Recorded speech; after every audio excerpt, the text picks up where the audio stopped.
आप सभी का स्वागत है आपके अपने सैनिक वेलफेयर यूट्यूब चैनल में।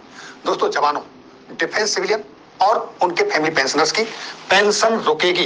मैं बार बार कह रहा हूं कि मई महीने से उनकी पेंशन रुकेगी रुकेगी। अगर आपको अपनी पेंशन रुकने से बचाना है, चालू रखना है, तो जल्दी करें कार्रवाई। ये मैं क्यों कह रहा हूं? जैसा कि आप सभी जानते हो, इस महीने बहुत सारे पेंशनर्स की पेंशन 4 मई को आई है, यानी महीने के लास्ट वर्किंग डे नहीं आई, उसके एक हफ्ते बाद पेंशन आई है। ऐसा क्यों हुआ? क्योंकि आपके लाइफ सर्टिफिकेट सबमिट नहीं है और क्या क्या मेजर प्रॉब्लम्स हैं, जैसे कि आपका इनकम टैक्स भी कटा गया, आपकी पेंशन कुछ की कट के भी आई है। क्या क्या इसके कारण है वो सारे बताऊंगा। कैसे आप इनसे निजात पाओगे उसके बारे में भी बताऊंगा, लेकिन ध्यान से सुने और ज्यादा से ज्यादा अपने सभी साथियों के साथ शेयर करें, क्योंकि एक बार अगर आपकी पेंशन रुक गई, आप ट्रैक से उतर गए और आपका जो पैसा कट गया है उसको आपने लेना और दोबारा से पेंशन चालू करना लोहे के चने चबाने के बराबर है। अब वो तथ्य देखिए जिनके बारे में मैं आपसे बात कर रहा हूं। आपके सामने यहाँ एक लेटर है, ये रक्षा मंत्रालय की तरफ से 4 मई को जारी किया गया था। 4 मई को आपकी पेंशन आई थी कि clarification in respect of non disbursement of pension to arm forces personnel for April 2022।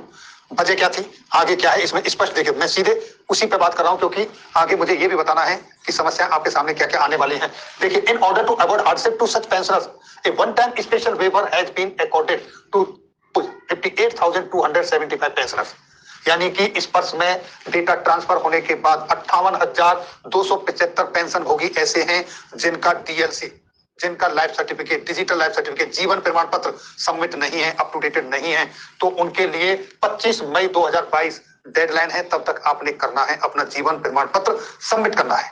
अब आप जीवन प्रमाण पत्र सबमिट कैसे करोगे और आपकी जो पेंशन कटी है उसको आप कैसे वापस लोगे, इसके बारे में अब देखिए दोस्तों अगला step.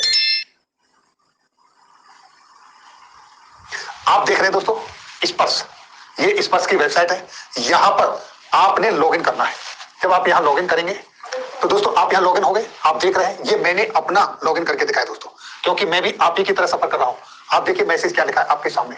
Important, the following declaration are pending for action, please complete the following next identification to be done on or before 30/11/2021। यानी कि इससे पहले हमारा जीवन प्रमाण पत्र सबमिट होना था, वो हम कर चुके, लेकिन वो जब स्पर्श में डेटा ट्रांसफर हुआ है तो वहां से हमारा वो डेटा अप टू डेट नहीं किया। ऐसे बहुत सारे पेंशनर्स हैं 58,275 जो अभी अभी मैंने आपको बताया। दूसरी चीज देखिए दोस्तों, नीचे आपका आधार नंबर उन्होंने अपडेट नहीं किया है, आपका पैन नंबर अपडेट नहीं किया, इसलिए आपकी पेंशन से 20% डिडक्ट कर लिया गया। जो आपकी सैलरी पेंशन बनती थी उससे 20% उन्होंने टीडीएस के रूप में काट लिया। चाहे आप उस दायरे में आते थे या नहीं आते थे, इससे कोई फर्क नहीं पड़ता। जैसे कि डिसेबिलिटी पेंशनर हैं जिनसे इनकम टैक्स नहीं काटा जाता है, उनका भी काट लिया गया है। जवान हैं जो इनकम टैक्स के दायरे में आते ही नहीं है, उनका भी काट लिया गया है। क्यों? कि आपका पैन कार्ड अपडेटेड नहीं है। नेक्स्ट देखिए दोस्तों, आपकी फैमिली का भी पैन कार्ड अपडेटेड नहीं है और ना ही आपकी फैमिली का आधार कार्ड अपडेटेड है। क्या कारण है, क्यों नहीं अपडेटेड हुए? आपका डेटा सारा उनके पास है पहले से, आप पहले से पेंशन ले रहे थे, आप जब सर्विस में थे, जब आप सैलरी ले रहे थे, उस समय से आपका पैन आधार सारा का सारा अपडेटेड है। लेकिन ऐसा क्या हुआ कि यहाँ आपका डेटा नहीं है? ये भी एक नई चाल है, इसके पीछे भी कुछ छिपा हुआ एजेंडा है, ऐसा प्रतीत होता है। जब आपका डेटा सारा आपके रिकॉर्ड के पास है, पीसीडी के पास है, अब तक सब कुछ सही था, तो यहाँ आके ऑल ऑफ सडन ये गड़बड़ क्यों हुई?